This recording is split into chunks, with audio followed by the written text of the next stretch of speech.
Three, two, one. Rolling. Una, how are you? I'm doing great today. It's sunny and it's November. What else can you ask for? Yeah, it is beautiful out. So you just got back from CultureCon. What is CultureCon?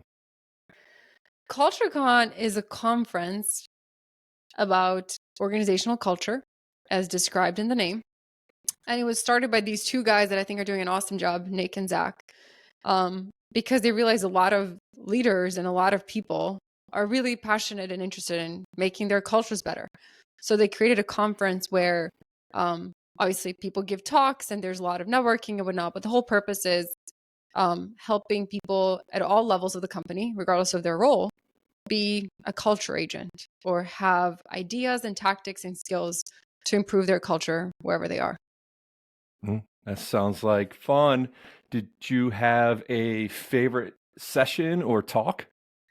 There were so many good ones, but there's one that sticks in my mind that definitely is influenced how I think. And you won't be surprised to hear that it's from a company called Admire Leadership, which is where Diana Futurovsky, one of our first guests, works at, right? So a lot of what we interviewed her about gives people insight into how they think about developing what they call admired leaders. And her coworker gave a talk about fanness, what they call literally being a fan, and how it's a way to motivate and inspire others in just a novel way. And the reason why it stuck out with me is because, well, it's easy in a sense. It's something that all of us can do, and they gave us practical tips. But I realized how powerful it could be. Right? They used an example of bandwagon fans and diehard fans. Right?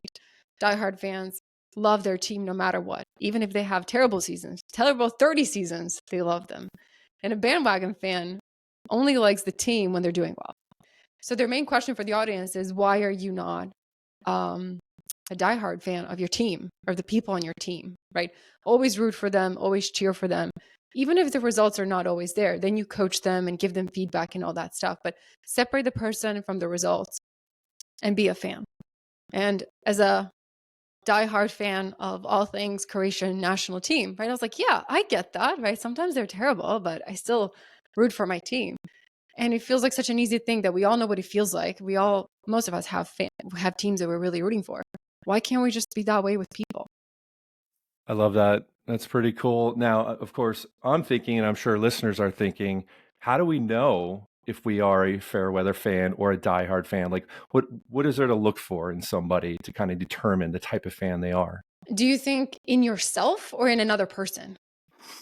I would say in another person. So, like, if I wanted to look at a group of people and analyze them and ask the question, are they true diehard fans or are they just fans because the team is winning?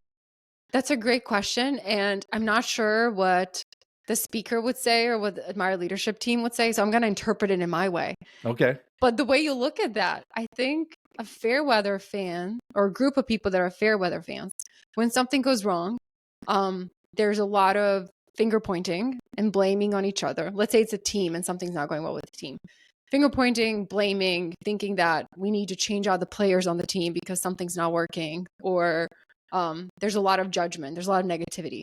Versus with the diehard fan, like teams that are diehard fans of each other, when something goes wrong, they come together, right? They might say, hey, what happened was terrible. We screwed up. We should probably not do that again. Now let's think about what contributed to it. They might even own their own contributions to the problem versus pointing fingers at each other. And they're going to look towards what can they do next to improve, to create a more positive experience. That's the first thing that comes to mind. I think there's a lot of finger pointing in the fair weather fan versus, okay, this is still our team. The game did not go as well as we planned it. How do we adjust and go forward? I like that. I like that a lot. Did you hear of or notice any emerging trends in the culture space? This is not an emerging trend, but it's a thing that every company, regardless of size and industry, struggles with, which is employee engagement. Mm-hmm. How do you keep employees connected to the company and a mission, connected to each other, connected to their work, right? This whole notion of employee engagement really permeated a lot of the talks that people talked about, a lot of the questions that they had. And it's exacerbated by remote work, right? It's even harder to connect with someone when they're thousands of miles away. But I don't think it was ever a problem that didn't exist, right? Now it's just even harder. So a lot of talks, a lot of speakers, even if the talk wasn't about employee engagement, they kind of slid it in like ideas for like, hey, this is how you bring employee engagement. So I think it was reassuring to know that everyone struggles with it in one way or another, and everyone's constantly working on it. I don't think it's a thing that you get there, right? It's not like, okay, now I'm done, my employees are engaged. It's more of a thing that you do all the time to continue to keep people engaged. Got it. And then my last question about CultureCon, any did you leave with any actionable ideas that you can apply to our business? Oh, that's a great question. To our business. Hmm, hmm, hmm.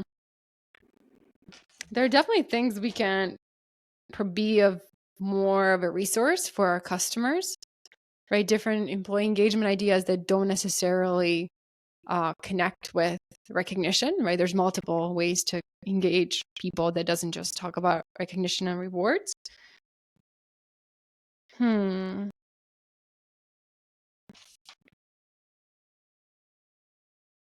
That's a great question.